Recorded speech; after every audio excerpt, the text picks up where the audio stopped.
Alors, le jus de fruits du matin, est-ce que c'est une bonne idée? Eh bien, je vais peut-être casser une croyance parce que le jus de fruits du matin, eh bien, c'est une mauvaise idée pour plein de raisons. Souvent, la motivation des personnes qui prennent un jus de fruits le matin, c'est justement pour se faire du bien, en disant: «Ça va m'apporter, une bonne dose de vitamine C». Alors là, déjà, je suis désolée, mais ce n'est pas du tout ça qui va vous apporter de la vitamine C. Pourquoi? Parce que, le fruit, généralement, que vous buvez, alors si c'est vous qui faites votre jus, je pars de ce principe-là, il faut que ça soit un fruit que vous allez immédiatement cueillir dans votre jardin et à ce moment-là que vous réduisez en jus. Là, OK, d'accord, c'est vrai. Je reconnais que dans ce cas-là, la vitamine C, elle est présente. Mais pensez à tous ces fruits que vous achetez dans les magasins, qui sont restés parfois longtemps en stockage. Dites-vous bien que la vitamine C, ça fait longtemps qu'elle n'est plus là. Et c'est encore pire, évidemment, pour les jus de fruits tout faits, où là, vous n'avez vraiment que du sucre et parfois le conservateur pour faire en sorte que le jus de fruits soit encore buvable et, et que la couleur ne soit pas modifiée par l'oxydation. Donc, si vous voulez une bonne dose de vitamine C le matin, eh bien, il vaut mieux se pencher vers tout ce qui est végétal, vert, c'est-à-dire par exemple les jus de légumes. Alors dans les jus de légumes, vous avez les légumes évidemment fraîchement cueillis. C'est pas toujours évident non plus, donc on se retrouve dans le même cas de figure que pour les fruits.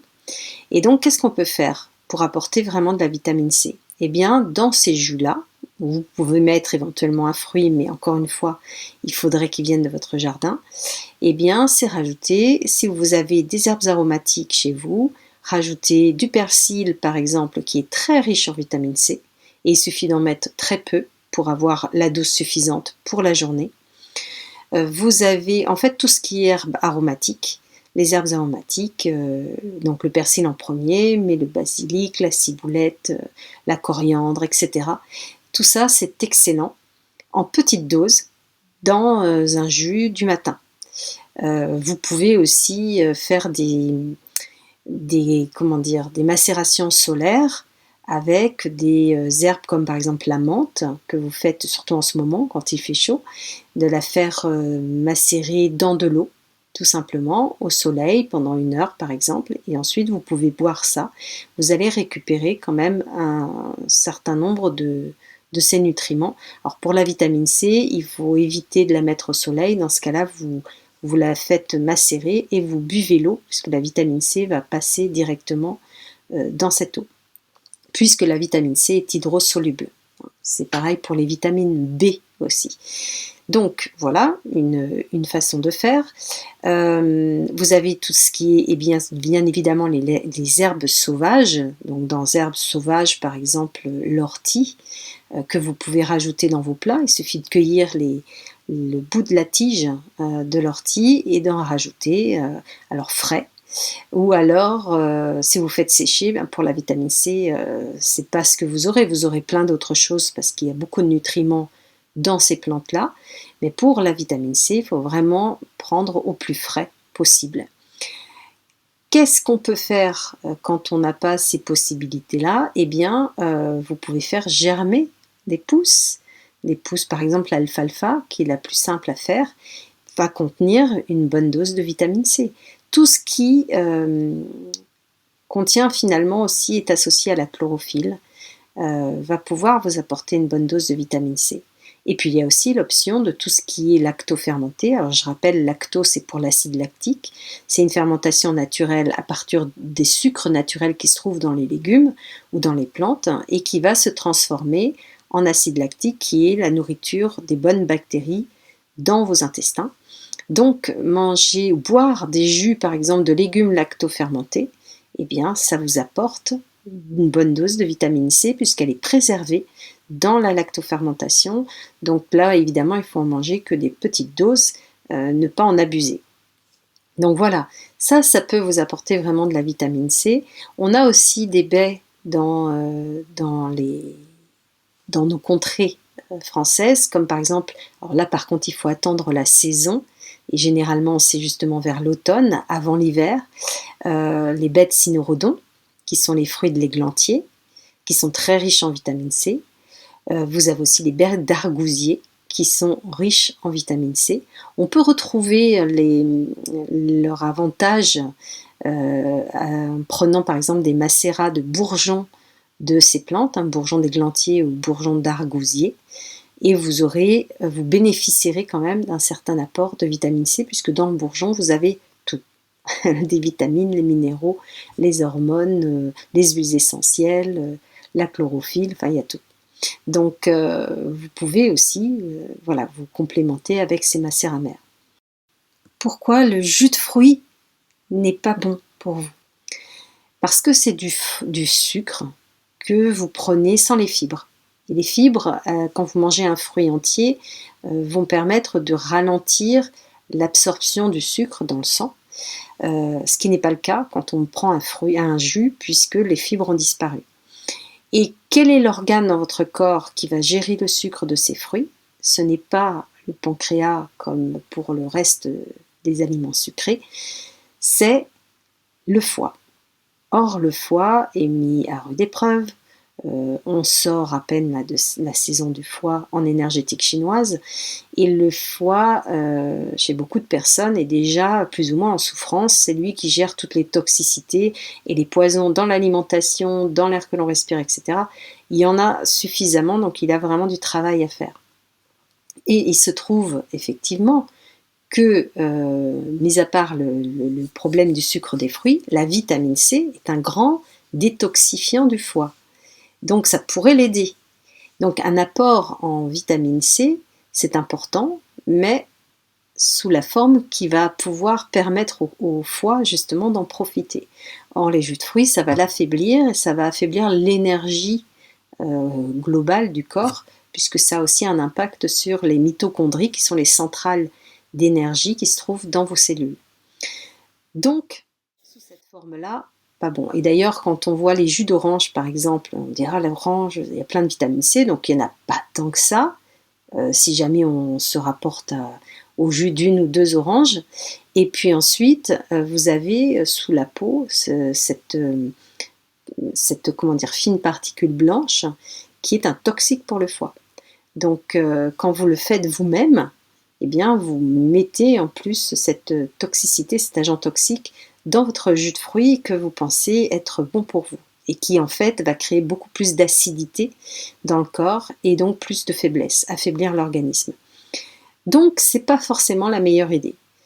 Alors à part les jus de légumes, tout ce qui est lactofermenté, les graines germées, etc., vous pouvez trouver des compléments en vitamine C, par exemple à base d'acérola, d'églantier, de cynorrhodon, d'argousier. Et dans ce cas-là, faites très attention au dosage, parce que bien souvent, par exemple, quand vous avez sur un emballage, c'est marqué acérola 1000, ça veut dire qu'il y a 1000 mg d'acérola, mais pas 1000 mg de vitamine C. Évidemment, il y a beaucoup moins de vitamine C.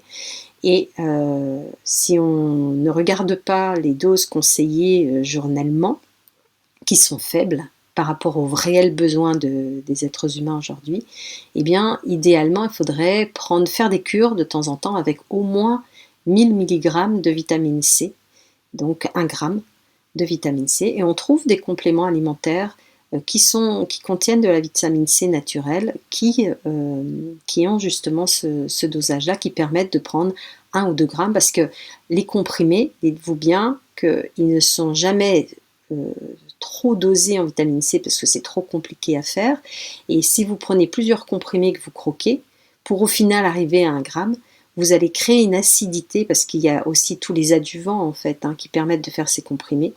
Et il faut savoir que la vitamine C peut être acide, justement comme ça, quand elle vient des fruits naturels. Et du coup, c'est votre estomac qui risque de protester. Donc c'est pas la peine de créer un autre problème en voulant se faire du bien. Et donc moi je vous recommande plutôt la forme soit liquide qui existe, soit la forme en gélule, plutôt que la poudre, parce que la poudre est acidifiante quand même. Donc voilà pour la vitamine C. Et donc, pour finir, je veux juste vous rappeler l'avantage de prendre de la vitamine C sous quelque forme qu'elle soit, mais de façon efficace. C'est justement évidemment un excellent antioxydant, donc anti-vieillissement cellulaire, donc c'est utile pour tout le monde. C'est un excellent effectivement booster pour votre immunité, donc ça permet de stimuler l'immunité, mais c'est pas que ça. La vitamine C, c'est aussi la détoxification du foie, qui est vraiment importante. C'est aussi une amélioration de la cicatrisation dans le corps et ça permet d'améliorer la synthèse de collagène. Et le collagène, c'est un élément indispensable dans le corps dont on perd petit à petit la capacité de synthèse naturelle. Donc il faut apporter justement les nutriments qui vont aider, qui vont stimuler ce principe-là, parce que le collagène, si vous en manquez, ben vous allez avoir ce qu'on attribue finalement au vieillissement, c'est-à-dire la vue qui baisse, les articulations qui commencent à créer des douleurs, etc. Et la peau qui perd de son élasticité. Donc vraiment, si vous voulez vous faire du bien, si vous voulez vous apporter de la vitamine C, si vous voulez apporter de la vitamine C à vos enfants, ce n'est pas le jus de fruits le matin qui le fera. Au contraire, ça va faire de l'acidité, ça va affaiblir l'organisme. Si vous voulez manger les fruits, mangez-les entiers, mais pas sous forme de jus. Vous pouvez éventuellement utiliser le jus de fruits dans les jus de légumes, en mettant un fruit par exemple, et ça va faire un jus. Ça va se mélanger aux légumes pour améliorer le goût, ça c'est possible, mais toujours en gardant une base de un fruit pour 3 légumes. Enfin, il faut avoir beaucoup plus de légumes que de fruits, sinon ça n'a aucun sens. Donc, éventuellement pour ça, même s'il y a d'autres façons d'équilibrer le goût des jus de légumes, mais faites vraiment attention à cette croyance, à cette habitude qui a été instaurée et qu'on voit un petit peu partout. Ce n'est pas une bonne idée, en tout cas pour avoir une santé optimale. Merci pour votre attention et à très bientôt.